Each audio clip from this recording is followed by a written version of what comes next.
नमस्कार साथियों, आज हम बात करने जा रहे हैं प्रवेशोत्सव के दौरान जो प्रपत्र 1, 2, 3 मैं बता दूं, उनमें प्रत्येक कॉलम में किस प्रकार से क्या भरा जाना है। यह प्रपत्र हाउस होल्ड सर्वे पर आधारित है। सर्वे कार्य पिछले 1 तारीख से 15 तारीख तक पूर्ण कर लिया जाना था। मुझे आशा है कि सभी टीचर्स द्वारा सर्वे कार्य पूर्ण कर लिया गया होगा। हम बात करते हैं आज प्रपत्र नंबर 1 जो हमारा ये है। इस पर आप देखिए, हाउस होल्ड सर्वे की संख्यात्मक सूचना दिनांक 2020-21। यह प्रपत्र की सूचना समेकित आनी है। इसमें ग्राम पंचायत का नाम आपको लिखना है, आपकी ग्राम पंचायत, आपके अधीनस्थ आने वाले समस्त विद्यालय आएंगे इसमें, पीएस यूपीएस सारे, गत वर्ष का नामांकन जो सितंबर 2020 को जो नामांकन था वो है। इस पर प्लस 10% आपको जोड़ के फिर लिखना है। और नामांकन उपलब्धि 2020-21।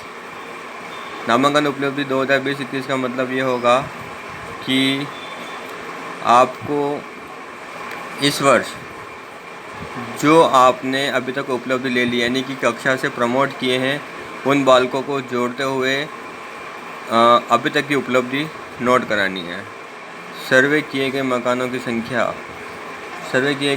की संख्या में अभी तक हाउस होल्ड सर्वे या कोविड-19 के तहत जो अपन ने सर्वे किए हैं वह सूचना आएगी। सर्वे के दौरान जिन अनामांकित बालक BGT में देनी है, यानी कि प्रपत्र 1 में जो बालक अनामांकित यानी कि जो बच्चा अभी तक अपने विद्यालय में प्रवेश नहीं हुआ है, कक्षा 1 में आंगनवाड़ी से अपने यहाँ आ रहा है तो भी कक्षा 1 का बालक अनामांकित कहलाएगा। तो अनामांकित की सूचना BGT में देनी है। सर्वे के दौरान चिन्हित ड्रॉप आउट, ऐसा बालक जो 45 दिन से अधिक अनुपस्थित रहा है कक्षा 2 से लेकर 12 तक के बीच में, तो उसकी संख्या, उसी के साथ सर्वे के दौरान चिन्हित अन्य आउट ऑफ स्कूल, ऐसा कोई कैंडिडेट्स, ऐसा कोई बालक जो अभी तक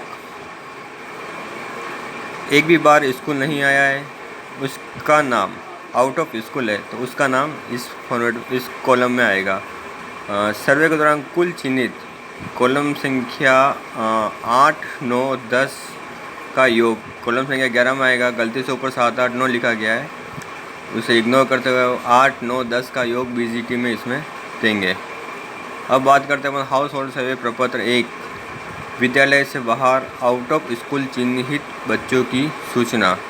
सबसे पहले ग्राम पंचायत, गांव का नाम, हैबिटेशन वास स्थान, बालक बालिका का नाम, पिता का नाम, जन्म दिनांक, लिंग, श्रेणी उसकी SC, ST, OBC, जनरल जो भी है वो लिखनी है।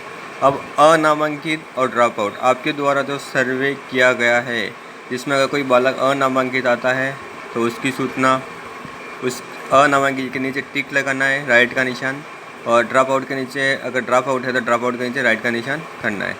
ड्रॉप आउट अगर है तो ड्रॉप आउट की कौन सी कक्षा थी वह लिखनी है, और ड्रॉप आउट होने का कारण, किस कारण से वह ड्रॉप आउट हुआ, यह लिखना है। ये प्रपत्र आपको समझ में आ गया होगा। इसमें आउट ऑफ स्कूल जो भी बच्चा है जो आपने सर्वे की है उनमें से अनामांकित और ड्रॉप आउट की ही सूचना आपको इस फॉर्मेट में देनी है। अब बात करते हैं प्रपत्र नंबर 2 की। प्रपत्र नंबर 2 जिसका हेडिंग है विद्यालय से बाहर आउट ऑफ स्कूल बच्चों की प्रवेश सूचना, यानी कि जो प्रपत्र नंबर 1 में अपने बालक आए थे ड्रॉप आउट और अनामांकित, उनकी स्कूल में प्रवेश हो जाने की सूचना है। चाहे वह राजकीय विद्यालय में प्रवेश ले, चाहे वह निजी विद्यालय में प्रवेश ले, कहीं पे भी प्रवेश ले, बच्चे की सूचना आना अनिवार्य है। इसके लिए वही कॉलम रहेंगे, क्रम संख्या, ग्राम पंचायत, गांव, वार्ड, हैबिटेशन, वास स्थान, नाम बालक बालिका, पिता, जन्म दिनांक, अब यहाँ आएगा उस बच्चे ने कौन सी क्लास में एडमिशन लिया। अगर अनामांकित तो कक्षा 1 में प्रवेश ले रहा है और ड्रॉप आउट है तो वह किस क्लास का ड्रॉप आउट है, उस क्लास की कक्षा आ जाएगी। विद्यालय का नाम जहाँ नामांकित हुआ उस स्कूल का नाम लिखना है जहाँ पर उसने एडमिशन लिया। माना कि डुंगला का कोई बालक है और दुर्गा सेंट्रल एकेडमी स्कूल में प्रवेश लेता है तो दुर्गा सेंट्रल एकेडमी का नाम लिखना है। और नहीं GUPS डुंगला में अगर वो एडमिशन लेता है तो GPS डुंगला लिखना है। शायदपन / प्राइवेट पोर्टल कोड, जो अपने शायदपन ID है वह लिखनी है। और प्राइवेट स्कूल है तो प्राइवेट स्कूल की भी ID होगी, वह लिखनी है। शायद अपन प्राइवेट पोर्टल पर ID में उसके PSP कोड लिखे जाने हैं। PSP कोड होते हैं उनकी ID। और उस बच्चे का जहां नामांकन हुआ है उस क्लास का SR नंबर, प्रवेश दिनांक, और आपको दक्षता उसकी जांच करनी है कि अगर कोई ड्रॉप आउट बच्चा था, बहुत दिनों से वो स्कूल में नहीं आया, बहुत सालों से मान लो, उसकी दक्षता जांच करनी है कि उसका SR कौन सी क्लास का है। अगर किसी को आप आयु अनुरूप ड्रॉप आउट बच्चे को एडमिशन देते हो तो उसका क्लास का स्तर आपको जांच करके और यहाँ लिखना है। यह फॉर्मेट नंबर 2 हो गया। अब बात करते हैं प्रपत्र नंबर 3 की। हाउस होल्ड सर्वे 2021 प्रपत्र नंबर 3, प्रवेश शेष, पलायन, मृत्यु एवं अन्य। इस प्रपत्र में जो बालक प्रपत्र 1 में आया था उनमें से अपन ने एडमिशन दे दिए। उसके अलावा अगर ऐसा कोई बच्चा है जो पढ़ाई छोड़कर बीच में पलायन हो गया, गुजरा चला गया, मृत्यु हो गई या किसी अन्य कारण से अब वह स्कूल नहीं आ सकता है, ऐसी कंडीशन में इस प्रपत्र 3 को भरा जाना है। ध्यान रहे, प्रपत्र 3 में जिस बच्चे का नाम आता है वही कलम है। क्रम संख्या, ग्राम पंचायत, हैबिटेशन, नाम बालक बालिका, पिता, आयु और प्रवेश शेष रहने का कारण आपको यहाँ लिखना होगा कि किस कारण से वह बच्चा स्कूल में एडमिशन नहीं ले पा रहा है। जैसे कि कोई बच्चा था गुजरात चला गया तो उसका नाम की डिटेल लिख के पीछे गुजरात लिखना है। या किसी की शादी हो गई तो उसकी शादी लिखना है, उसके नाम के लास्ट में इस वाले कॉलम आप शादी लिख सकते हो, गुजरात लिख सकते हो।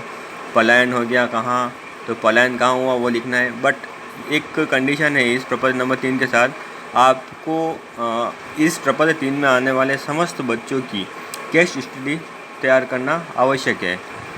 केस स्टडी के दौरान आपको लिखना है कि प्रमाणित किया जाता है कि ये नाम का बच्चा है, ये पिताजी का नाम है, निवासी यहाँ का है और यह वर्तमान में हमारे गांव में निवासरत नहीं है। इस प्रकार का एक प्रमाण पत्र देना है जिस पर सरपंच, स्कूल के HM के साइन, एक पड़ोसी के साइन और PO के साइन होना अनिवार्य है। 4 साइन होने हैं, सरपंच, HM, किसी भी एक नज़दीकी पड़ोसी का और PO का। इस प्रकार से आपको सूचना तैयार कर फॉर्मेट 1, 2, 3 और यह जो फॉर्मेट है समेकित संख्यात्मक वाला 4 आज भेजने हैं आपको। तो आपको इसकी सॉफ्ट कॉपी आपको ईमेल कर दी गई है, अतः आप इस सूचना को तैयार कर ही विद्यालय छोड़ने का कष्ट करें।